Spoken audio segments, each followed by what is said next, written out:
తెలంగాణ రాష్ట్ర వ్యాప్తంగా కురుస్తున్న భారీ వర్షాలకు లోతట్టు ప్రాంత ప్రజలు అప్రమత్తంగా ఉండాలని మరియు లోతట్టు ముంపు ప్రాంతాల్లో నివసించే కాలనీ వాసులు సురక్షిత ప్రాంతాలకు వెళ్లేలా చర్యలు తీసుకోవాలని అధికారులను స్పష్టమైన ఆదేశాలు ఇవ్వడం జరిగిందని తెలిపారు.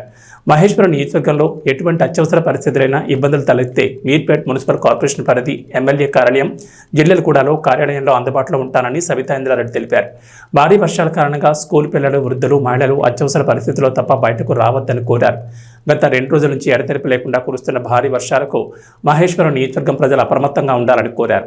వర్షాలకు వాగులు, వంకలు, చెరువులు నిండి పలు గ్రామాలకు చెరువుల నుంచి వాగుల ద్వారా భారీగా నీరు వచ్చే ప్రమాదం ఉందని, చెరువులు, కల్వర్ట్ల వద్ద అప్రమత్తంగా ఉండాలని, లోతట్టు ప్రాంత ప్రజలు మరియు పురాతనమైన శిథిలమైన భవనాల్లో నివసించేవారు సురక్షితమైన ప్రాంతాలకు వెళ్లేలా చర్యలు తీసుకోవాలని అధికారులను ఆదేశించారు.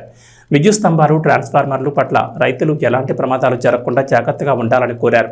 గ్రామాల్లో వర్షాల వల్ల ఎక్కడైనా ఏమైనా అనుకోని ప్రమాదాలు జరిగే ప్రమాదం ఉంటే వెంటనే 100 నెంబర్కు ఫోన్ చేసి స్థానిక పోలీస్, రెవెన్యూ, విద్యుత్ అధికారులకు, మండల పాలనాధికారులకు, కార్యదర్శులకు, గ్రామ పంచాయతీ సిబ్బందికి సమాచారం ఇవ్వాలని కోరారు.